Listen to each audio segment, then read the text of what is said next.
A little smaller crowd as everyone's had cookies and I'm sure has met their fill, but we thank you for all being here this evening. That takes us to item 6, which is the report from the mayor. Just as making sure we got everything here. A lot of stuff has been going on. Obviously, in the past month, we didn't meet right before Thanksgiving.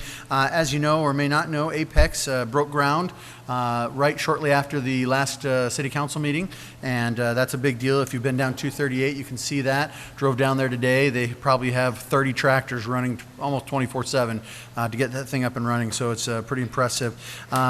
Also had the opportunity to go to the Veterans Day Parade. Appreciate all those who were involved with that.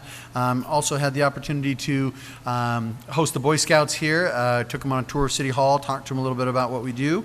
Also was able to represent Maricopa on a radio show with Moshe Klein on the Financial Network, and talked a little bit about small businesses and the new business registry that is rolling out on the 1st of January.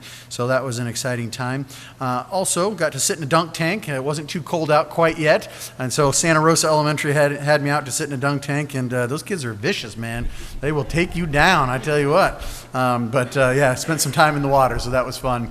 Also had some opportunities to spend some time at some very successful Maricopa events. We had the Maricopaville Food Truck Festival, as well as the Maricopa which had fireworks this year. Both seemed to be incredible events. Lots of people, lots of vendors. It was a lot of fun, so thank you very much. And then I just wanted to give you an update. I'll try and do more of this. I'll put something in writing here for you, council, here shortly, but I just wanted to let the public know the city manager and I had the opportunity to meet with Director Halakowski of ADOT today.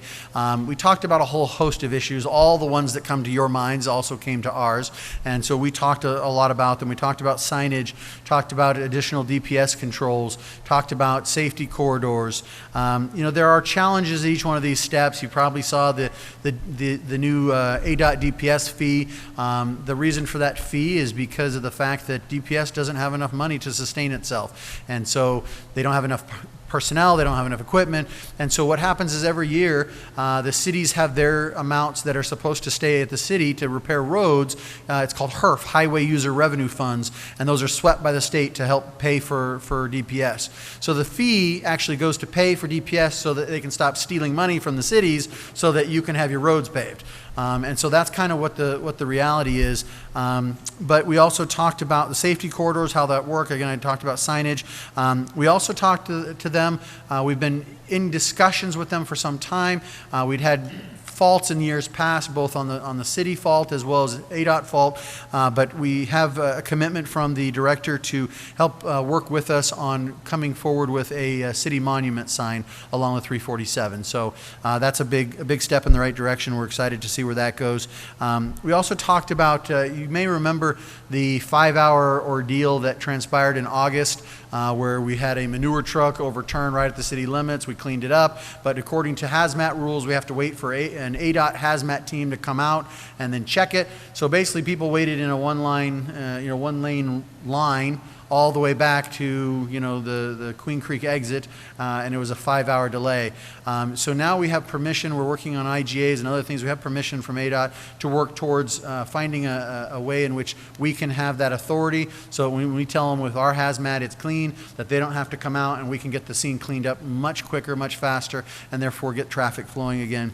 Also talked about light timing, whether that was at Riggs Road, whether that was inside the city at Maricopa Casa Grande Highway, as we shut down Honeycutt. Actually, Ames and ADOT will shut down Honeycutt for the next couple months as we enter phase 2 on the overpass. So we want to make sure that we have the authority to go in and access those light timings as they do get off. It's kind of like your cell phone. Sometimes you turn it on and it just doesn't work all that well, and so you have to shut it down and restart it. And it's kind of the similar thing with the light timing. You have to get into the box, but in order to do that, you have to go through the bureaucracy. ADOT has to send somebody out here. They have to get into the box, and it's all about liability and other things. So if we can help transfer some of that liability, if we can take some on and leave some with them, but have some permissions to do things, we just had a really incredible, productive conversation. So I hope that we'll see some of the little things and the little benefits that come from that in the coming weeks, months, and years. Ultimately, we all know that we'd like to see 347 expanded and widened, but you've heard me talk many times on what it takes in the way of dollars and other things. And I just wanted to point out one other thing. I was at a MAG meeting this past week, and it was at the regional council meeting, and I also sit on the Transportation Advisory Council for MAG. And in that meeting, we had been asked for a project that was along, so the way this works is that they have what's called, in Maricopa County, they have what's called Prop 400, which is a half-cent sales tax on all of Maricopa County that pays for transportation projects. That's what paid for the 101, the 202, the 60, okay, all of those things were paid out of that money that Maricopa County decided to put on themselves so they would have better transportation. And so what you do is you take this and you expand it over 25, 30 years, because you don't get all the money at once, right? It comes in as people move in over a long period of time. So think of it like a mortgage, right? You pay off your mortgage over 30 years. Well, that's how they get money, is over a 30-year period. So they put so many projects in that they can pay for. But the problem is you never know what that's going to cost, especially as costs go up and down, as recessions happen, so you don't take as much money in. And as I was sitting in this meeting, we'd sat in the TPC meeting 2.5 weeks ago, and on this particular project that had been moved out of the plan due to the recession, when the recession was over and property taxes went back up and your sales taxes were going back up, they were getting more money again, so they could move projects back into the plan to get them completed. So they came to us with a project saying, costs are kind of spiraling out of control. And immediately everyone thinks, oh, it's government, it's not working right. Well, that's not the case. The case here is the cost of materials and the cost of labor has gone up exponentially. And so it's driving the end user cost up exponentially as well. And so they asked us for $14 million for a $400 million project. Well, that didn't seem like such a big deal. Well, 2 weeks later, here on the regional council, that same project, because of the tight window and the tight time frame they're in, if they don't move forward with the project, then it goes back to another 18-month delay, new studies, because you're dealing with federal monies, and it's a real pain in the rear. And so one of the things that they let us know is they had to ask for $68 million more. Now, out of a $400 million project, that's a lot of money. That's almost another $100 million when you consider the other $14 million on top of it. And so I was sitting next to the Fort McDowell Yavapai President Bernadine Bernadette, and in the process, she was telling me a story that on the Yavapai, Fort McDowell Yavapai Nation, they had just done a project as well, and in the process, as they contracted with the company said, you have two options. This is the price of the project. You can pay us for it now up front, and this will be the price. If you decide to pay it to us a little bit later, which is the way most projects are structured, you pay a little bit up front, a little bit in the middle, a little bit at the end, so that there's a give and take on both sides. And they said, if you don't pay for this now for the steel, it will cost you 34% more. 34%. Now, again, imagine a $100 million project. That's $34 million more. Okay, that's a lot of money. And so these are the challenges and the problems that we're seeing in transportation these days. And so again, when you go back to understanding why that fee came about from ADOT, there's simply not enough money in the system to fix the roads, to pay for DPS, to do all these things. So I just want to let you know, I know it's a lot of information to stomach, but transportation is a very costly and tricky scenario, and it takes a long time to make it happen. But at the end of the day, it takes money to make it happen. So just be patient and understand when you see things happening, it's because they've been in the works for a long time and the funding finally came together. But you never know what's going to happen over a 15-year span or a 20-year span or a 30-year span, that things might just go up so much that it makes that project undoable, and it has to get put on the back burner until more funding can be derived. So that's the report from the mayor at this time. Again, congratulations to all of our city council members, and we'll move to the report from the city manager. Thank you, Mayor and City Council. I'd like to defer a few minutes of my time to Kazi Haig and ask him to come forward. If Rudy and Ryan's in the office, in the building, if they'd come forward as well. I'm not sure Kazi can carry that.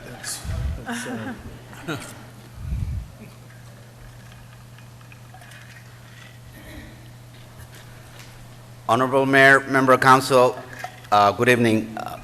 As you know, that in 2017, with the direction from the City Council, we started our housing plan, housing need assessment in 2017 January.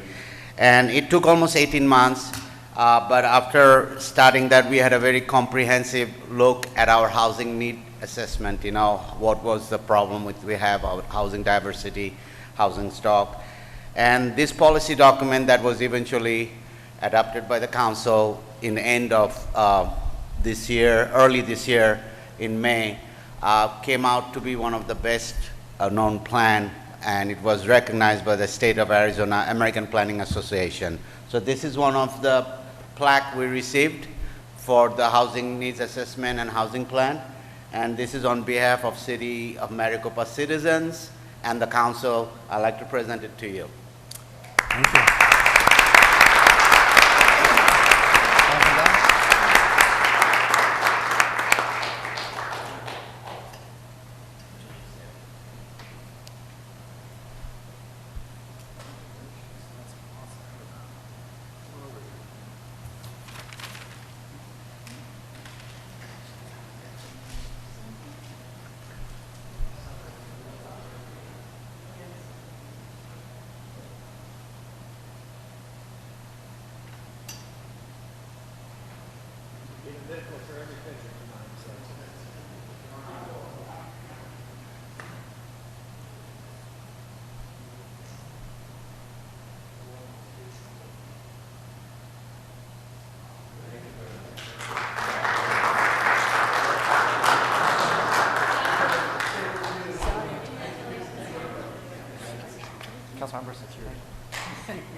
It would seem, Mayor and Council, that following your lead, the city of Maricopa has always been recognized for being a leading-edge progressive city, and we're grateful for that. I also wanted to mention that the Center for Digital Government has decided to highlight the city of Maricopa for our digital permit processing program known as SmartGov.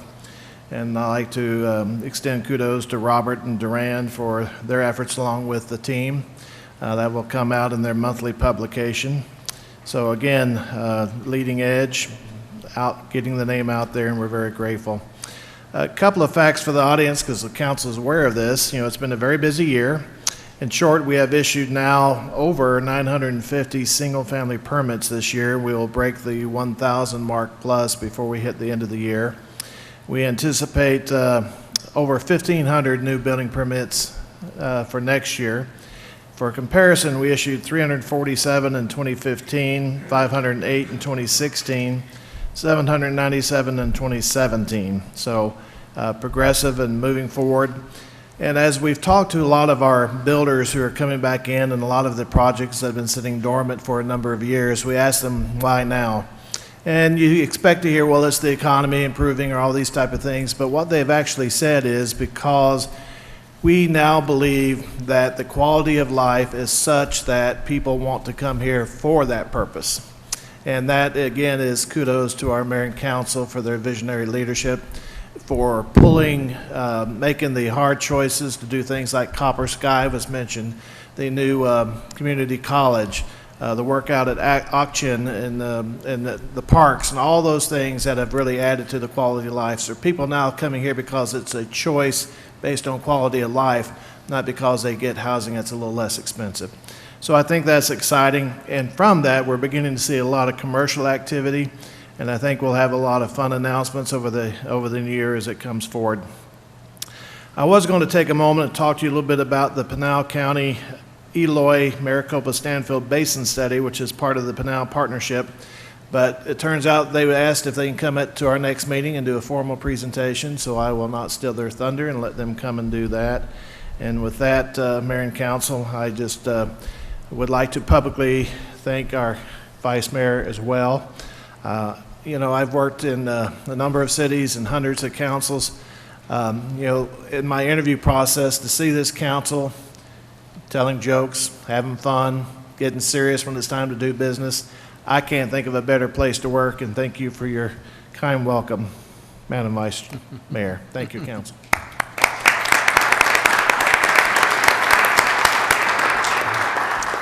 Thank you, City Manager. Appreciate it. That'll take us to the call to the public. This time we have Judith Zaymont, who's first. Please come on up.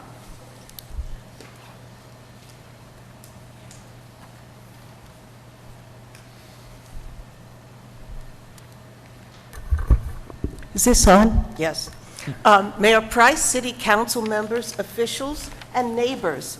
I'm here today to speak primarily as one of the co-directors of Maricopa Arts Council, but I'd like to begin by speaking simply as a citizen of Maricopa to pay tribute to Peg Chapados, who has been an amazing public servant and an enlightened one during her entire time on the City Council. In specifics, she has been an unwavering proponent of the arts and the creative sector in Maricopa as being an essential prong to a full-fledged city.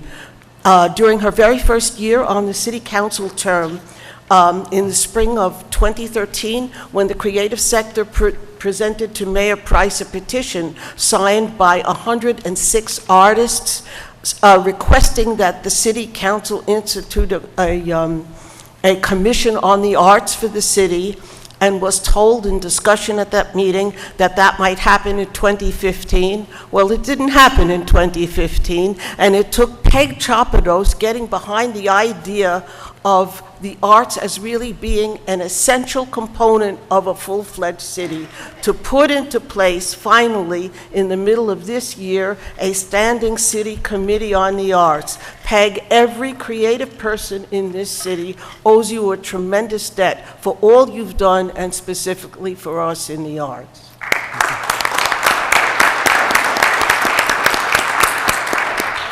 Now to my substance. I was going to speak about 5 arts events that Maricopa Arts Council has had a hand in coming up this winter, but I'm going to cut that to 3. And I'll start at the far end on Super Bowl weekend. Yes, there's football on Sunday, but on Saturday night, Maricopa hosts its own version of a big bowl. We are going to be the hosts for the 2019 All Arizona Poetry Slam. This is a very big deal. The prize money is significant in Poetry Slam terms. Top prize is $400, down to $150 for third prize. And we have only 14 poets are allowed to compete from the entire state of Arizona. 2 of them are fixed already. The top 2 winners of the All Maricopa Poetry Slam, which took place here very recently. So stay tuned for news about that. Maricopa has a lot to cheer itself for and to cheer its artistic creativity for, especially on February 2nd. Coming a lot closer to home, this Saturday, December 8th, we have 2 arts events. In the afternoon from 2 to 3:30 at Maricopa High School Performing Arts Center, Desert Sun Performing Arts is presenting its Sugar Plum Tea. And that is a performance by its young dancers, their Pearl Dance Troupe, centered on movements from Tchaikovsky's great Nutcracker Ballet. Those events are always lots of fun. Tickets are available through Brown Paper Tickets. I'm sorry I don't know the pricing on that. And on Saturday night is the really big performing arts event, the Grand Winter Holiday Concert, to be held at the Maricopa Agriculture Center.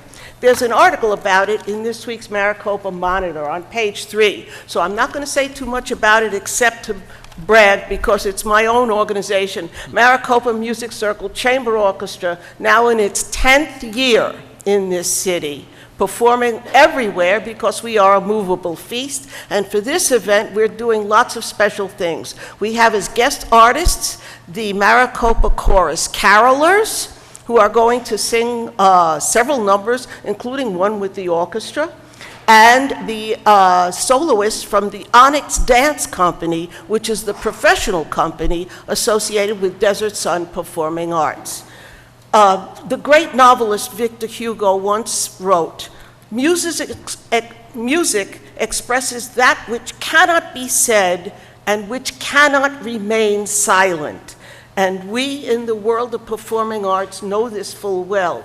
It is our joy and our honor and our responsibility to share our art with our neighbors in Maricopa. Please think about attending. The event is at 7:30 on Saturday night. It has a sleigh ride by Prokofiev, Cathedral Bells by Georges Bizet, chestnuts roasting by an open fire, carols galore, the entire Nutcracker suite, which will be danced, and lots of other good things. The tickets are $15 full price, $10 for children 12 and under, 7:30 at the Ag Center. I hope to see you all there. Thank you. Thank you, Judith. Appreciate it.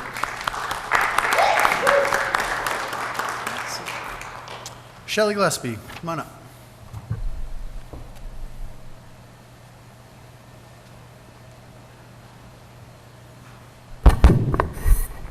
Good evening, council, mayor, staff, neighbors, and thank you so much for providing a wonderful opportunity for us to see all the people in action. I will say what Judith said about Peg.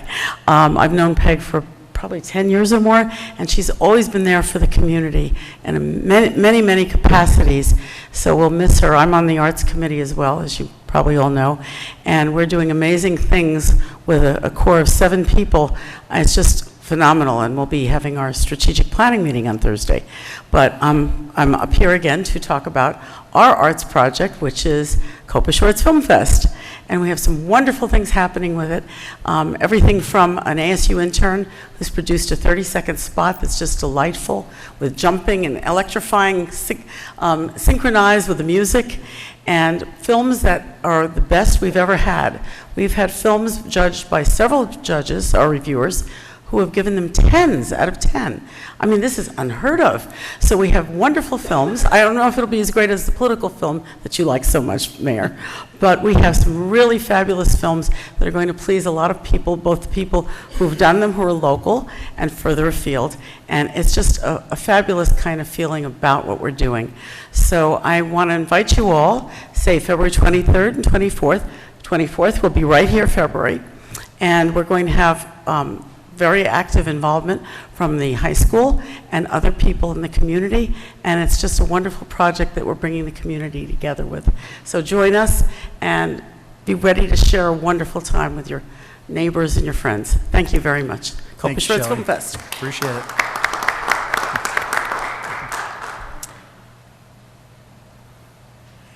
That concludes our speaker cards at this time. Anyone else like to approach the podium? Tell council what's on your mind. Seeing no one, we'll go ahead and close the call to the public this time and move on to item 9. Council, we have items 9.1 and 9.2. That is for the approval of the minutes. Can I have a motion, please? So moved. Is there a motion? Is there a second? And a second. Any further discussion on these? Yes, Mayor. Yes. I have one item on both the work session and then the regular session. Okay. For item 3.2, Vanessa, where it says Louis, it should be Lloyd. And where it says game night, it should be Gain Night, G-A-I-N. And then on the regular session, on item 9.2, it says Councilmember Smith clarified that there would be no action on this item. It should be, I was clarifying that there would be no action on the fee portion of the item, because we did take action. Thank you. So can I have you rescind your motions and remake them to approve the minutes as amended? So motion as amended, seconded as amended. Any further discussion? Seeing none, all in favor say aye. Aye. Any opposed? That motion carries. Great. That'll take us to item 10, which is the consent agenda. Council, can I have a motion to approve items 10.1 through 10.5, please? So moved. There's a motion. Is there a second? Second. And a second. Any further discussion on these items this time? Seeing none, all in favor say aye. Aye. Any opposed? That motion carries. That'll take us to item 11, which is the regular agenda. We also have now combined these with public hearings when so needed. We have quite a few ordinances on here today, so bear with me as we need to read the entire intro. So item 11.1 is ordinance 18-12, an ordinance of the mayor and the city of council of the city of Maricopa, Arizona, approving and adopting the amendment to the city zoning map to certain property described in zoning case zoning 18-04 for approximately 9.21 acres of land generally situated at the southeast corner of the intersection of North John Wayne Parkway, SR 347, and Martin Luther King Jr. Boulevard within the city of Maricopa incorporated limits. The parcel of land is situated in a portion of the northwest quarter, section 34 of Township 4 South, Range 3 East of the Gila and Salt River Basin Meridian, Pinal County, Arizona. This is for discussion and action. Rudy, take it away. Mayor, city council members, as mentioned, the request is a rezoning by the city of Maricopa to rezone 9.21 acres of land from the existing transitional TR zoning of the old Pinal County zoning code to under our new zoning code that we adopted in 2014, mixed use general as identified in the new zoning code. Subject is in the red polygon area, which is the northeast corner of MLK Junior Boulevard and John Wayne Parkway, which is our Copper Sky someone shovel ED site. This gives you an idea of the actual zoning. The current zoning in the teal bluish area is TR zoning. What we hatched out in there is, again, our shovel-ready site for economic development, which would be rezoned from TR to mixed-use general to accommodate future potential mixed-use development. As required by the City of Maricopa zoning ordinance, Section 50914 of the Planning and Zoning Commission made the following findings in their recommendation to the City Council. 1, the amendment was consistent with the general plan. 2, it is necessary to achieve the balance of land use desired by the city and consistent with the city's general plan. And the amendment will promote the orderly growth of the city that protect health, safety, and welfare of the people.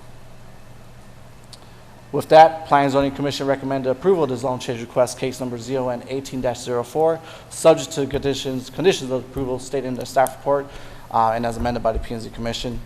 Mayor, City Council members, I'll be more than happy to answer any questions if there's any. Council questions on this item at this time? Seeing none, is there a motion for this particular item? I have a motion to approve. Is there a second? Second.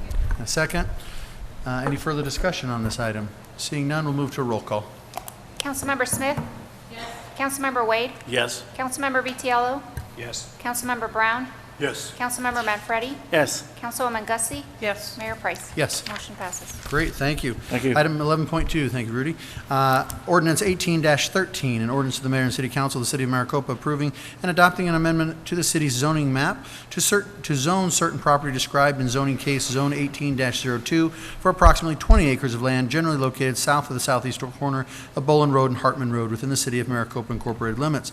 The parcel of land is situated in a portion of west half of Section 33 of Township 4 South, Range 3 East of the Gila and Salt River Base and Meridian, Pinal County, Arizona. This is for discussion and action. Rudy.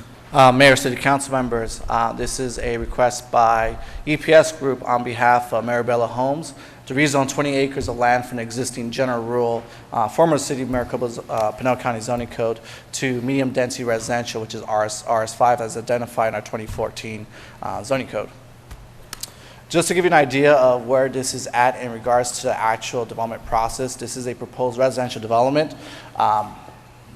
Step 1 of this is basically the actual conventional of rezoning the land. After that, step 2 and step 3 is the platting procedures within our subdivision code ordinance. So there's a 3-step process in total of this. So we're at step 1 of just rezoning the land itself. Again, we're off of Hartman and Bolin Road, half a mile southeast from that corner, right across the street from Sorrento Boulevard. So the subject site is 20 acres highlighted in the red polygon. This gives you the zoning map change. What's here is identified in the greenish area is general rural zoning, the base zoning of Pinal County. What's surrounding a lot of the area is somewhat the existing, somewhat a CR3 single family residential. What's shown in the hatched area is the rezoning of the city of the new zoning district of RS5.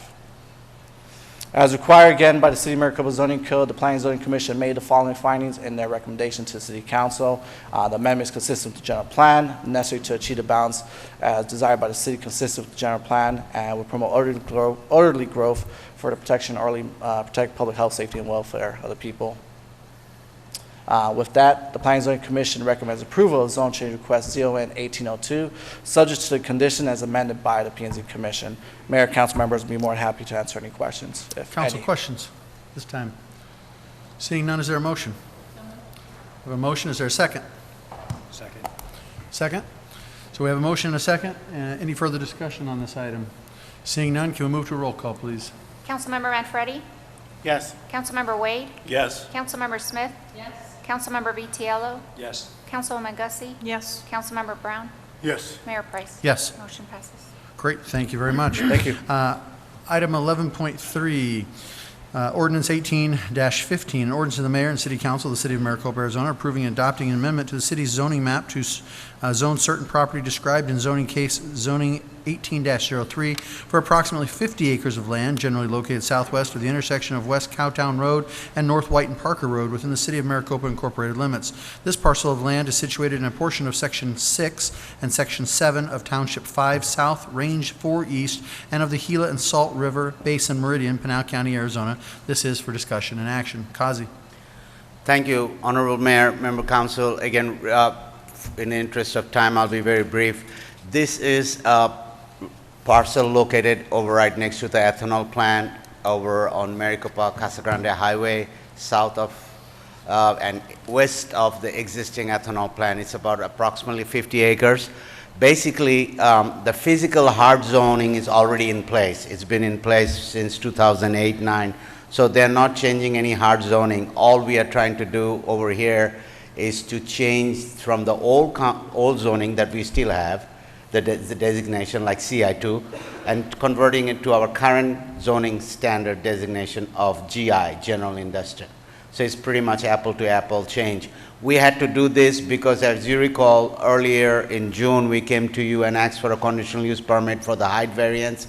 We could only do it because of our current code. So they had to meet our current code to get there. So that's why we are here tonight. And the applicant will also submit a design review permit and a conditional use permit. And by our code, it goes to the P&Z only. They're scheduled to go on the 14th in January. With that, staff would like to recommend approval of this zoning change as recommended by Planning and Zoning Commission. Okay. Any questions on this particular item, council? Seeing none, can I have a motion, please? So move. Motion, second. Any further discussion on this item? Seeing none, roll call, please. Councilmember Wade, Yes. Councilmember Manfredi, Yes. Councilmember Vitiello, Yes. Councilmember Brown, Yes. Councilmember Smith, Yes. Councilwoman Gussie, Yes. Mayor Price. Yes. Motion passes. Thank you. 11.4, this is ordinance 18-14, an ordinance of the mayor and city council of the city of Maricopa, Arizona, amending table 204.03 of the Maricopa zoning code regarding height limits in the general mixed-use zoning district and providing for the severability and the effective date thereof. This is for discussion and action. Rudy. Mayor, city council members, last one. This is a request by the city of Maricopa to amend the mixed-use general zoning district in relations to height limits. Table 204.03 of the development standards currently is at 40 feet maximum height, and we're going to go over why there's reasons to amend from 40 feet to proposed 60 feet. So real simple. It's striking out through mixed-use general under the maximum building height from 40 feet to 60 feet. The intent here is for that the current mixed-use general zoning district, we feel that complements well with the recent trends that we've been seeing with mixed-use development projects, being that we are getting more traction for this type of commercial developments. We're seeing much need that we may have to increase this height limit. We had to create, and this will help us create vibrant, highly walkable areas that will provide pedestrian-friendly sidewalks in order to meet the intent of mixed-use general, and also to better serve the vision, the general plan of the village-type centers, and to be competitive with other city jurisdictions. I've shown here is a table comparison of other cities. We did a research that shows these other mixed-use general type of mixed-use zoning districts for other cities do actually have higher height limits, and it makes sense when they have potential multifamily or type of hospitality type of uses that needs extra height. So as you can see, Green Creek's at 90 feet, Avondale 160, Gilbert 90, and Peoria's at 60. So we feel best fitted right now. We want to just move up the bar a little bit more up from 40 to 60 feet based on this comparable chart. P&Z Commission required findings as required by the City of Maricopa Zoning Code, Section 509-104. The Planning and Zoning Commission made the following findings. One, the amendment is consistent with the general plan, and two, the amendment will promote the growth of the city in an orderly manner to protect health, safety, and welfare of the people. In conclusion, the Planning and Zoning Commission saw this and recommended approval of the proposed text amendment and as amended by the P&Z Commission. City Council members, Mayor, be more than happy to answer any questions, if any. Council questions? Seeing none, can I have a motion, please? Second. Motion, second. Any further discussion on this item?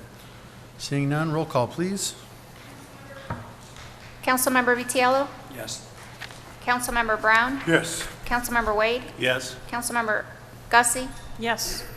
Councilmember Manfredi, Yes. Councilmember Smith, Mayor Price. Yes. Motion passes. Great, thank you. Thank you. Thank you, Rudy. Thank you, Kazi. Appreciate it. Item 11.5 is a presentation. The mayor and city council shall hear a presentation on the 2019 legislative platform. This is for discussion only. Dale, take it away. Thank you, Mayor and Council. I come before you each year at about this time. The legislative platform gives me the authority to go down to the state legislature and present the city's opinions on various pieces of legislation. There's a growing tendency at the state legislature to have representatives and senators question intergovernmental representatives about where they get their authority, and so it's nice to have the authority coming from the elected body. It makes my job much more comfortable. So for those of you who have been on council, you'll see quite a bit of repetition from the previous year or two. What I try to do this year is also to make it a little more concise for your viewing pleasure instead of 4 pages. So the items that we look at typically every single year at the state legislature have to do with things like revenue and finance. As you can see on your handout and on the screen, we want to be able to preserve our revenues and use them in appropriate fashions, which you were elected to do. We also want to be able to maintain our local decision making. The people that are in this audience, the people that were here earlier tonight, they elected you to make decisions. And so we believe strongly in the local control that the citizens of Maricopa imbued into you the ability to govern this city, and not necessarily that it will come from the city of Phoenix down in 1700 West Washington. The last item on this particular slide came out of something from last year, actually, that was brought up, I believe, by Councilwoman Smith to increase transparency in our activities. The next item here related to quality services, economic development. We have very, very few economic development tools in our toolbox when it comes to municipal government. We'd like to preserve those. We would perhaps like to enhance those, but it's always kind of a struggle to get more authority granted to us than they wish to give us. These items were not only in the last couple of years platform, but also have been reviewed, by the way, by all the executive team staff, so they're in support of this as well. The last item here is particularly about 911, and we have historically not been in the pool, but we understand now that we're going to actually be in the pool, which is very, very nice to hear. We invested a lot of money in this city in our 911 center, and it's time that we get some authority to get some money back. And then in terms of infrastructure, obviously we spend so much time in council meetings and in other meetings talking about our needs for road improvements, floodplain issues, overpasses, et cetera. And so as the mayor mentioned earlier, with the public safety fee that will be on car registrations, that's one of the examples of how that will occur. Legislatively, we are fortunate to have Bob Holmes and Anna Ma of Nexus Consulting to assist us with our federal platform. We go to Washington in March and visit with our congressional delegation and work very closely with Anna and Bob to advance those causes as well. I'd be remiss if I also, I should have put this in earlier, we have a state government lobbying contract with Policy Development Group, specifically Todd Bowman, who is just, I can't say enough good things about Todd and the ability for Todd to get us in places that we oftentimes would have difficulty having access to. These are items that came out of the staff, the executive team in particular, but they talked with their own frontline people as well about these kinds of things. We're always looking to improve the quality of life. It's great now in Maricopa. It can get even better as we seek to advance these issues. With that, I'll take any questions. Council, any questions on this legislative platform at this time? Yes, Councilmember Brown. Dale, in the past, we've seen our legislative members pass legislation and take action which is detrimental to many cities. The mayor referenced different sweeps we've incurred through the years. Do you anticipate, since the makeup of the legislation is now a little bluer than it had been, that there would be less of that and be more compromising done than in previous years? Mayor, Council, I think there's a couple of things that are going to happen this year. One, the Senate leadership team is a very friendly group towards cities and towns. We have 2 ex-council members, city council members in the Senate leadership, And then the Senate Majority Leader has also worked very closely with me and other city folks as well. So I look at them as sort of a good backstop. That's in the Senate. In the House, the split is now 31-29. Historically, well, actually, I think the last time it was this close was 1966. And so I do expect that we will have a less difficult time stopping bad things. I am not convinced, as I am a realist, that we'll be able to advance good things. But I think we'll be able to stop some of the more horrendous pieces of activity that we've seen sometimes in the past. Thank you. Council. Yes, Councilmember Wade. Not a question, more an observation. You know, now that the election is over and we have a representative that actually lives in the city of Maricopa, should we then anticipate that we'll maybe have a little friendlier opportunities because Representative Robertson, he wasn't mentioned today. I don't know if he's still here, but I want to recognize him for being there, that we may have a little better friendly audience. Mayor and Council, I complimented him on the cuteness of his baby this evening. It's a shoe-in from this point on. Yeah, absolutely. Thank you. Thank you. Any other questions at this time? Okay, I guess this was for discussion only, correct? So I think that... We'll come back in a couple weeks for the formal approval. Formal approval, okay. All right, thank you. Thank you very Dale. much. Appreciate it. Item 11.6, the mayor and city council discussing selection of a vice mayor from among the members of the city council pursuant to Maricopa City Code, Section 2-32. This is for discussion and action. Council, traditionally, I've turned this over to you to decide who you would like to have and select as your vice mayor. Mr. Mayor, I would like to take this opportunity to nominate Henry Wade as our next vice mayor. So there's a nomination for Mr. Councilmember Wade. Is there a second? Second. So we have a second. Are there other nominations from the floor? Okay, seeing none, that will move us to a motion and second. Any further discussion on this item at this time? Seeing none, can I have a, excuse me, you have a motion? Can I, well, just call. I've been doing roll calls all night. I don't know what we're doing. Let's just do a roll call, please. Councilmember Brown? Yes. Councilwoman Gussie? Yes. Councilmember Smith? Yes.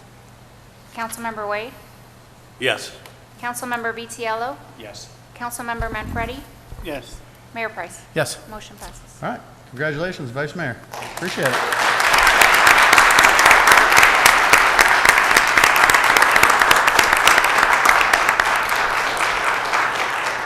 Well, that concludes our fun and exciting evening, and Council, you're not done. We get to move to executive session, so can I have a motion to move to executive session, please? Motion, second. Any further discussion? All in favor say aye. Aye. Any opposed? The motion carries. Thank you. We'll see you all again in 2 weeks.